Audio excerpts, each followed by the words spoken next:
Welcome to Satya Siddhant Ved Swadhyay. Subscribe for देखो, जो पशु की हत्या मानते हैं, पशु याग करते हैं। पशु याग में तो देखो, संजीवन का अर्थ है उनसे ज्ञान से पुष्ट करे, उसके हर एक अंग को पुष्टि करे।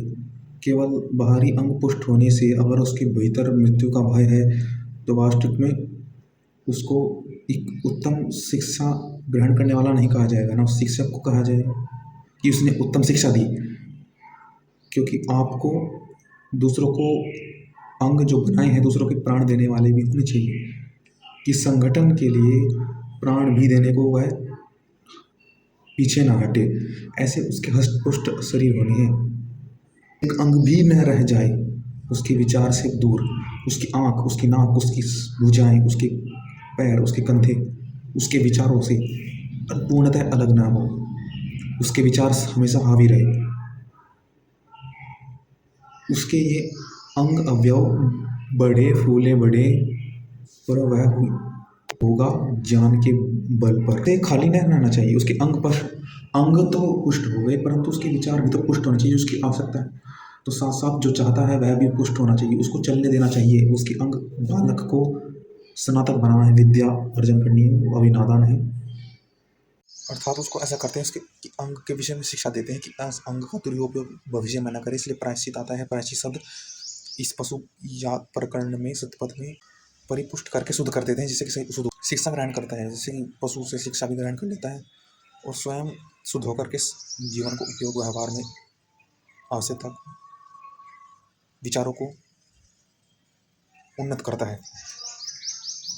तो ये कहा गया कि कठोर परिश्रम करना है, उसके लिए हृदय को पहले विशाल बनाते हैं, हृदय को भी परिपुष्ट करना होता है कि उसके दुरुपयोग ना हो उसका, और दुरुपयोग ना करें। उस पर कठोर शिक्षा के कारण उसका हृदय और कठोर ना हो, जिससे कि शिक्षा न ग्रहण पाए, दूसरों को द्वेष न करे, दूसरों को हानि ना पहुँचाए, क्षति ना पहुँचाए, बुराई ना सुने। उसको पहले गुरु थोड़ा प्यार से इत्यादि उसको हृदय मजबूत करते हैं। उसका अन्न भी उत्तम होता है, उसका अन्न विचार भी। शिक्षा तो कठोर है, तो जो वो है शिक्षा देने वाला शिक्षक, उसको कठोर नहीं होना, उसको नम्रता से कार्य लेना है। देखो, पशु बलि देते, परंतु उनको पशु का अर्थ नहीं, पशु नाम रूपम कहा गया है कि देखो, पशु को शिल्प शास्त्र का देवता।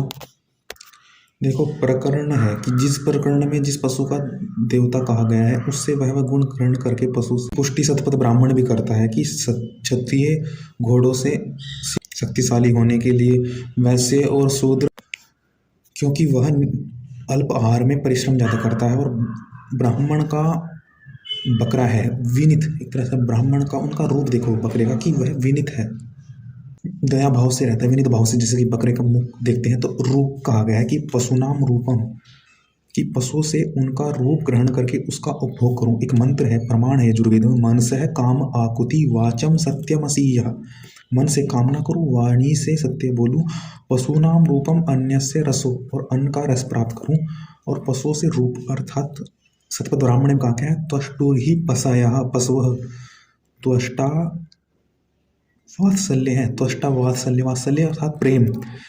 इनके हर पशु से गुण ग्रहण कर सकते हैं। शिल्प शास्त्र जो विश्वकर्मा होते हैं ना, त्वष्टा देवता को वेदों में इत्यादि कहा गया है कि बनाने वाला। त्वष्टा देवता संतान को रूप संपन्न करे, त्वष्टा रूपाणी पिंसतु ऋग्वेद। संसार के उत्पन्न करने वाली द्यावा पृथ्वी को रूप से संपन्न किया है। जिसने संसार के उत्पन्न करने वाली द्यावा पृथ्वी को रूप से संपन्न, अनेकों रूपों से संपन्न कर दिया। यह इमे द्यावा पृथ्वी जनित्री रूप पिंसद भुवनानि विश्व यजमानीय, उस देव त्वष्टा देव की अर्चना करें।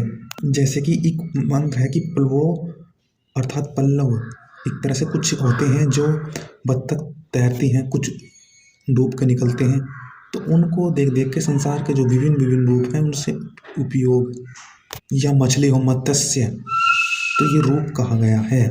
इस गुण की महत्व हो, प्रचुर हो, अपार हो, यह गुण जो अपने लक्ष्य कर्म में सक्षम होते हैं पशु, जो सक्षम हो पशु, उनसे हमें शिक्षा लेनी चाहिए कि हम भी सक्षम हो, अर्थात रूप लें, एक वे ऑफ लाइफ लें, कि इससे हम यह कर सकते हैं। वे ऑफ लाइफ, प्रारूप, जीवन का प्रारूप हम उनसे ग्रहण कर सकते हैं। दिशा ले सकते हैं, एक तरह से दिशा यही है कि दिशा जिस प्रकार दिशा में रह करके रक्षा जैसे कि दिशा रक्षा, हमारा उचित वातावरण में रहकर रक्षा होती है।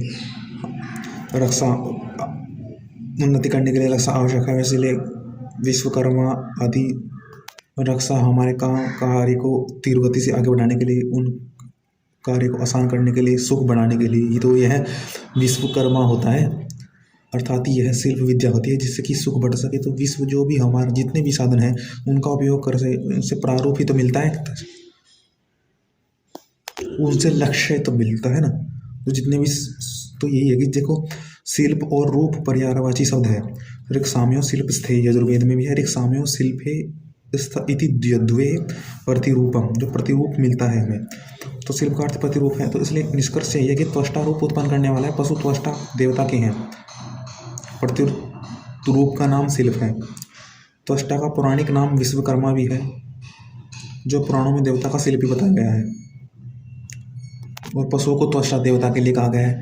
तो इससे निष्कर्ष निकलता है कि सार पशुओं में प्रभु ने शिल्प शास्त्र का कोई ना कोई तत्व छिपा कर उनके लिए उनसे हम शिल्प शास्त्र अपने लिए उपयोगी सीख सकते हैं। शिल्प शास्त्र से शास्त्र करते हैं कि पशु का प्रतिरूप शास्त्र है, बस उसको ढूंढकर उसका प्रयोग करो, यही जीवन में कहा गया है। पशु नाम रूप का यह आशय है दयानंद का।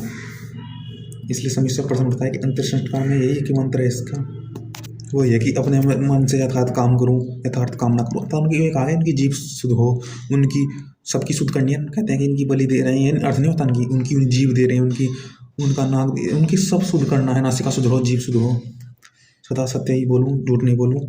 पशुओं से शिल्प शास्त्र ज्ञान प्राप्त करके उनको गुणों का लाभ संसार को दिया तथा स्वयं भी लिया। उनका मांस नहीं खाया, अनवरस प्राप्त किया, शराब आदि छोड़ करके यश और श्री को धारण किया, असफलता और आलस्य को छोड़ दिया,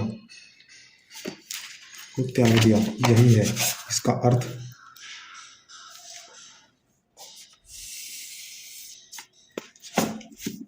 आलस्य